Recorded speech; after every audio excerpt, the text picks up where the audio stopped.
Wannan hoton bawan Allah shi ake kira da wato Asadu Sunna Amori. Ɗaya ne daga cikin malaman Izala ko kuma mu ce Wahabiyya ko kuma ka ce wato ƙungiyar wato Salafiyya ko kuma dai duk sunan da na kira ɗin nan duka kai tsaye sunanta ne illa dai suna caccanzawa lokaci bayan lokaci. To abin da nake so in yi magana a kansa shine ya shahara sosai a kafafen sada zumunta wajen kare wasu daga cikin 'yan siyasa wanda ake zargin su da ta'addanci. Amma na kalli wannan bidiyon nasa wanda yake ɗauke da wannan hoton rigan wanda na san ƙila wasu mutane za su iya kallon wannan bidiyon in sun saurara to zan ɗan tsakuro wani abu daga cikin abin da wato ainihin ya faɗi da kuma wasu abubuwa da suka gabata a cikin wannan al'amari na wato ƙulle-ƙullen ta'addanci da zarge-zargen da ake yi ma wasu akan harkar ta'addanci. To abin da nake so mutane su gane shine shi dai ɗan ta'adda a har kullum a addini ba a sulhu da shi, a constitution ba a sulhu da shi.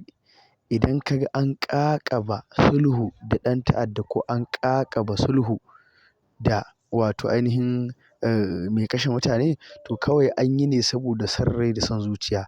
Me ake yi ko me yake yi in yana so ya daina?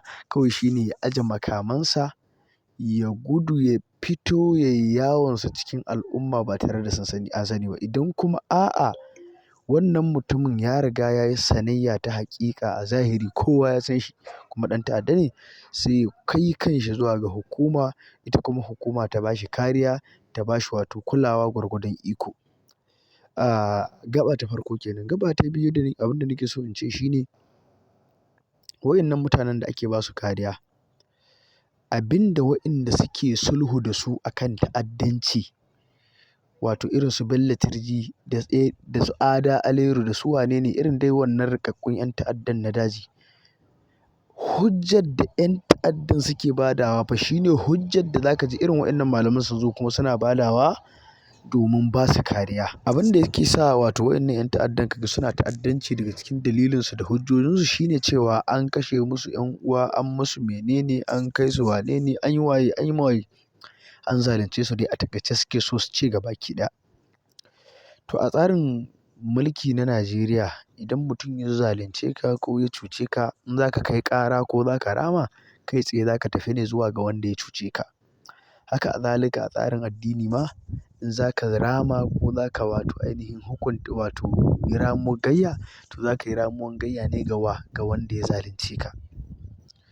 To idan misali yanzu kana cikin tafiya misali mu ƙaddara ka taso daga Kano za ka je Abuja kana cikin tafiya kawai sai ka ga wani ya zo ya sare hannunka, ya yi jini, ka yi jinya ka warke. To sai ka kama hanya za ka ci gaba da tafiyarka ka zo daidai Kaduna kai ma sai ka samu wani ka sare shi. Wai da aka zo ana cigiyar meye dalilin da ya sa ka sare shi kawai sai ka ce wai ai shi wannan wanda ka sara ɗin abin da ya sa ka sare shi shine wani ya sare ka kana hanyar za ka shigo Abuja.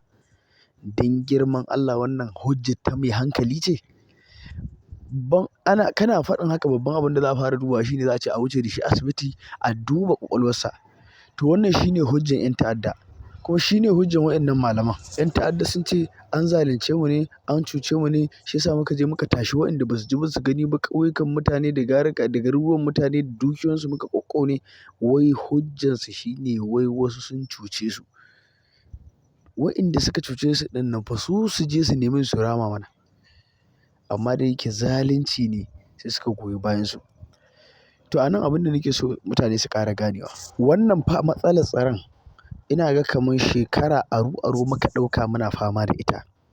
Amma menene dalilin da ya sa malaman nan masu kanzagin wannan sulhun da masu kanzagin kare waɗannan 'yan siyasar akan wannan al'amarin sulhun ba su iya kare su ba, ba su iya zuwa ayi sulhun ba sai da aka fara ba su kuɗi. Shin ba su da halin da za su yi ne? Ƙarya ne. Suna da halin da za su yi. Ba su da damar da za su haɗa kansu su je su yi sulhu da waɗannan 'yan ta'addan ne? Suna da halin. Amma me yasa ba za su yi ba? Saboda ba a ba da ko sisi. Shi ne kar ka daɗa kar ka raga. Shi kaɗai ne ba su da wata hujja shine wannan kuɗin da ake ba su. Wannan shine magana ta gaskiya. Gaba ta farko kenan. Sai gaba ta biyu shine bidiyon shi wannan wato Asada ɗin. ya yi wani bidiyo yake ƙoƙarin wani malami da yake ce ma turjin masallaci. Wai meye matsalar malamin nan? Shi ne kawai abin da ya sa ya zama turjin masallaci bai yadda a ce 'yan ta'addan nan a je a ba su kuɗi a ce an yi sulhu da su ba. Abin da yake cewa kawai shi ne su ije makamansu, su miƙa kansu ga gwamnati, su nemi sulhu. Wannan shi ne sulhu ta haƙiƙa.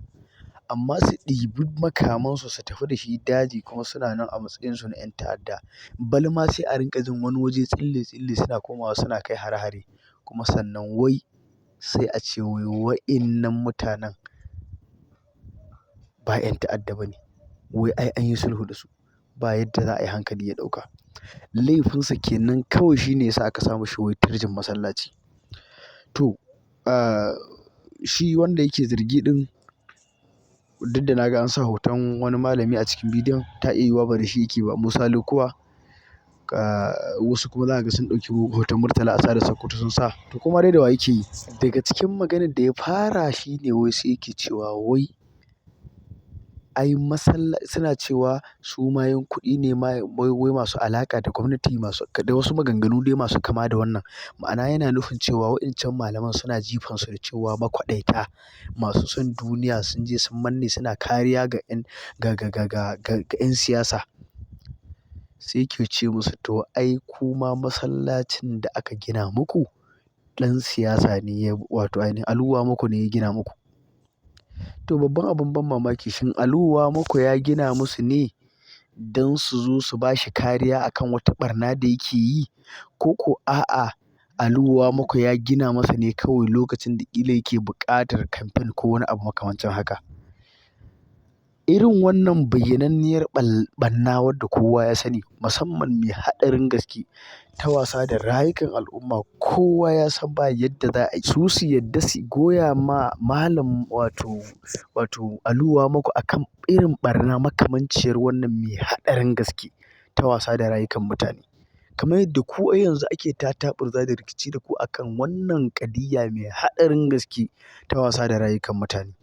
Gaba ta biyu kenan. Gaba ta uku abin da nake so in ce shi ne, shi fa wa'innan mutanen duk da ake cewa ana zargin su da ta'addancin nan, wani ma na ga har kuka ya fito yana yi saboda an taɓa shi. Inna lillahi wa inna ilaihi raji'un. Kai nan gaba saura kaɗan ace dimokuraɗiyya sunna ce, in gaya muku gaskiya. Wai fa malamin addini ne yake kuka. Malamin addini ne ke sukar ɗan uwansa malamin addini. Bai kalli abin da ya fahimta cikin addini ba. Bai kalli ayoyin da ya ɗan haddace ba. Ko da ba duka ba daga cikin Ƙur'ani. Bai kalli hadisan da ya haddace ba. Bai kalli tsayawa da yana karantar da al'umma gwargwadon abin da ya fahimta na addini ba.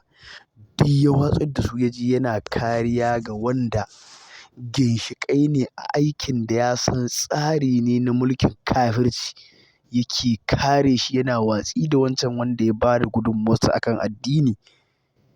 Yake karantar da addini kuma ya karanci addini yake karantarwa.